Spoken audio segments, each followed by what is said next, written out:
पुराने जमाने में इराक की राजधानी बगदाद में एक व्यापारी रहता था। नाम था उसका अली ख्वाजा।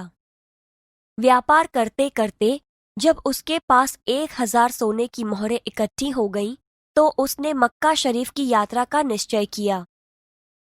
चूंकि क्योंकि वह अकेला रहता था, उसने अपनी जमा पूंजी अपने मित्र के यहाँ रखने का निश्चय किया। यात्रा के खर्च के लिए उसने 500 मोहरें अलग रख लीं। फिर एक घड़े में बची हुई मोहरें डालकर तेल भर दिया। अली ख्वाजा पड़ोस में अपने मित्र वाजिद के घर गया। उसको अपनी यात्रा के बारे में बताकर कुछ कहा। यह तेल का घड़ा मैं आपके घर रखकर जाना चाहता हूँ। मक्का से लौटकर ले लूंगा। वाजिद ने अपने तहखाने की चाबी उसे देते हुए कहा। आप अपना घड़ा तह खाने में रख आइए और जब आप लौटे तो उसी स्थान से ले लीजिए। अली ख्वाजा घड़ा रखकर यात्रा के लिए निकल गया। एक दिन वाजिद के घर दावत थी। तरह तरह के पकवान बनाए हुए तेल खत्म हो गया। रात का समय था। वाजिद की बीवी अपना सिर खुजलाने लगी। तभी उसे अली ख्वाजा के तेल के घड़े की याद आई। उसने वाजिद से कहा, आप तहखाने के रखे तेल के घड़े से थोड़ा तेल निकाल लाइए। इस समय बाजार तो बंद है। कल सुबह बाजार से नया तेल लाकर घड़े में भर देंगे। ख्वाजा आज रात ही आकर तो तेल नहीं मांगेंगे। बीवी की बात सुनकर वाजिद तहखाने में गया। जब घड़े की सील खोलकर तेल निकालने लगा, तब घड़े में से सिक्कों की आवाज आई। उसे लगा कि घड़े में तेल के नीचे कुछ है, इसलिए उसने दूसरे बर्तन में सारा तेल निकाल लिया। उसने देखा कि घड़े में तो 500 सोने की मोहरें थीं। उसने उन मोहरों को अपनी तिजोरी में छिपाकर रख दिया और तेल लाकर बीवी को दे दिया। अगले दिन उसने बाजार से नया तेल लेकर घड़े में भर दिया। उसे वैसे ही सीलबंद कर दिया जैसे कि ख्वाजा अली ने किया था। कुछ दिनों के बाद ख्वाजा मक्का की यात्रा से वापस आया।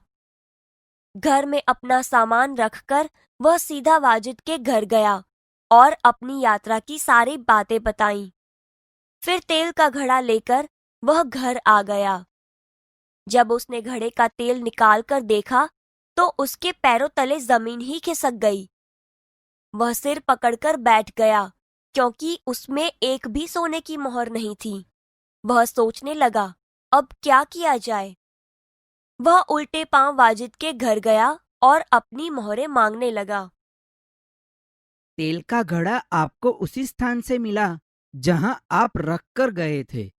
मैंने तो उसे हाथ भी नहीं लगाया। मैं कैसे मान लूं कि उसमें सोने की मोहरें थी। दोनों मित्रों में कहासुनी होने लगी। दोनों का झगड़ा सुनकर आसपास के लोग इकट्ठे हो गए। उन्होंने जब झगड़े को बढ़ते हुए देखा, तो ख्वाजा से कहा कि आप काजी की अदालत में जाइए। वह ही आपके झगड़े को मिटा सकता है। ख्वाजा ने काजी की अदालत में अपनी बात रखी, परंतु पक्के सबूतों के अभाव में उसे वहां से निराश लौटना पड़ा। तब उसने बगदाद के खलीफा के यहाँ अपील की और न्याय मांगा। खलीफा ने उसकी अपील स्वीकार कर ली। खलीफा ने सारे मामले पर विचार करने के लिए कुछ समय चाहा। 1 सप्ताह बाद का समय सुनवाई के लिए दिया गया। ख्वाजा और वाजिद का किस्सा अब प्रख्यात हो गया था। खलीफा एक दिन अपना वेश बदलकर शहर में घूम रहे थे। तभी उन्होंने कुछ लड़कों को न्यायालय का खेल खेलते हुए देखा। वह छिपकर उनका खेल देखने लगे। उन्हें लगा कि जो लड़का न्यायाधीश बना है बड़ा समझदार है। वह जिस तरह न्याय कर रहा है बिल्कुल ठीक है। इसलिए उन्होंने उस लड़के को अपने पास बुलाया और उसका नाम पूछा।